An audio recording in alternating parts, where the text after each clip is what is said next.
பெருமானாரை நாங்கள் பிறப்பிலே கேள்விப்பட்டோம். சில பேர் பிறக்கிறதுக்கு முன்னாடி கூட செய்வார்கள். மார்க்க அறிஞர்கள் சில பேர் எழுதி தருகிறார்கள்.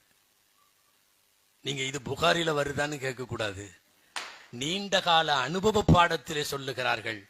ஆண் குழந்தை வேண்டும் என்று நினைக்கிற பெருமை கலிமா விரலால் மனைவியின் வயிற்றில் முஹம்மது என்று எழுதட்டும் என்று சொல்லுவார்கள்.